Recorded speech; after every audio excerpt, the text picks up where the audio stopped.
Il est 19h18 et la partie régionale du 19-20 se poursuit avec le magazine 7 au centre.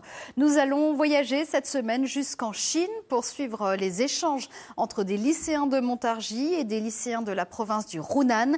Une amitié franco-chinoise qui fait écho à une autre histoire. Quand au début du XXe siècle, de jeunes Chinois sont venus étudier et travailler à Montargis. Certains sont devenus des dirigeants de la future Chine nouvelle. Premier épisode de cette série, signée Corinne Bienrosa et Grégoire Gréchois. Ça commence à Montargis avec un matin pas comme les autres dans la cour du lycée.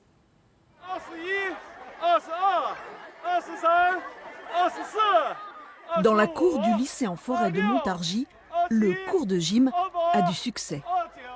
C'est un truc de ouf quand même. On n'a pas l'habitude de voir ça au lycée, du coup c'est génial quoi. Ça fait partie du jeu d'aller vers la culture de l'autre. C'est assez amusant de découvrir un peu tout ce qu'ils font le matin. C'est assez amusant je trouve. C'est une tradition. Les élèves chinois de Changsha, la capitale du Hunan, sont accueillis par le lycée en forêt de Montargis grâce à la ténacité de Pei Wenwang, le professeur de mandarin. Au lycée, c'est une porte grande ouverte, surtout pour l'esprit ouvert, pour les élèves voir différentes choses.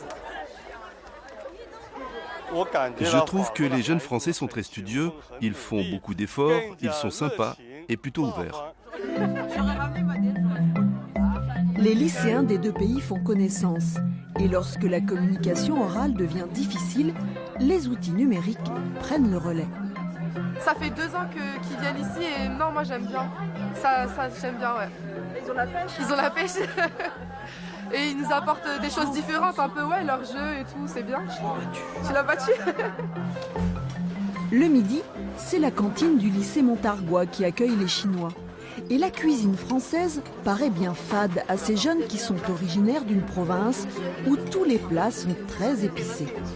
C'est une région qui prend beaucoup de piment. Donc je dis, est-ce que vous avez amené? Oui, elle a amené. C'est ça? Oui. Et les lycéens français aussi ont voulu tenter l'expérience. En fait, ils nous ont demandé si on en voulait, on a demandé ce que c'était, ils nous ont dit que c'était quelque chose d'épicé. Après, on en a mis dans notre assiette, on a mangé avec nos pâtes et on a pleuré. On a eu le feu dans la bouche, c'est ça. C'est super bon. La Chine et Montargis, c'est l'histoire d'une amitié profonde entre des lycéens. Mais c'est aussi celle d'une poignée de jeunes Chinois arrivés dans la ville au début du XXe siècle. Montargis est en quelque sorte la porte d'entrée vers la France de ce groupe de gens dont le rôle a pu être considéré comme décisif par la suite. C'est vraiment la porte d'entrée, le passage premier, et c'est ce qui a constitué la filière première qui leur a permis de venir. C'est en 1903 que Li Shizeng, un fils de mandarin, arrive en France pour étudier au lycée agricole du Chênois à Montargis. De retour en Chine, il fonde le mouvement Travail-études. Il est à l'origine d'une filière, ce qu'on peut appeler une filière, c'est-à-dire ce qui apparaîtra comme un des moyens pour des jeunes Chinois intellectuels plus ou moins en difficulté d'aller étudier à l'étranger, et plus particulièrement en France. Près de 300 étudiants chinois séjourneront donc dans le Loiret. Au musée Chine-Montargis, des photos et des documents retracent la vie de ces jeunes idéalistes chinois venus pour la plupart du Hunan, la province de nos lycéens.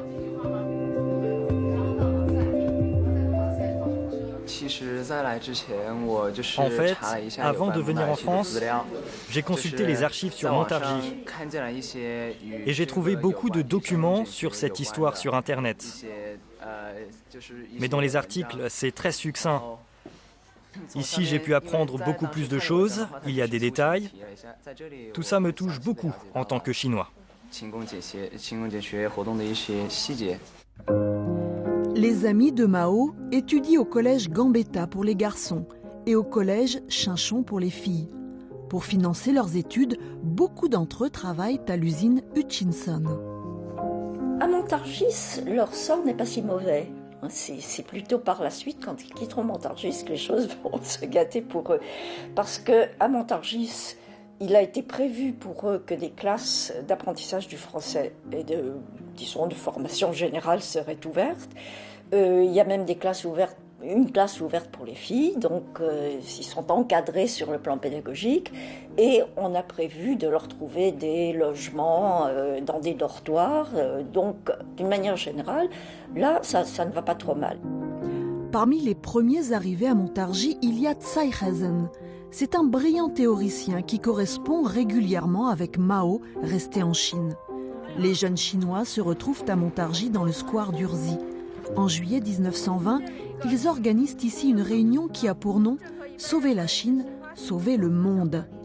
Le 20 août, Tsai He-sen écrit une lettre célèbre à Mao, où il propose la création du Parti communiste chinois.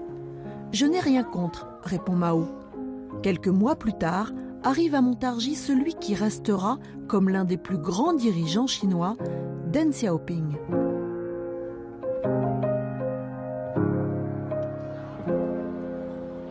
Pour tout le groupe qui se trouvait en France, et d'où sortiront quand même un certain nombre des dirigeants importants, c'est le moment où ils ont décidé que c'était effectivement ça la solution politique qu'ils allaient adopter, c'est ce qu'il fallait comme solution au problème de la Chine. En 1921, à Shanghai, ces jeunes idéalistes passés par Montargis vont fonder le Parti communiste chinois qui prendra le pouvoir en 1949 après une sanglante guerre civile.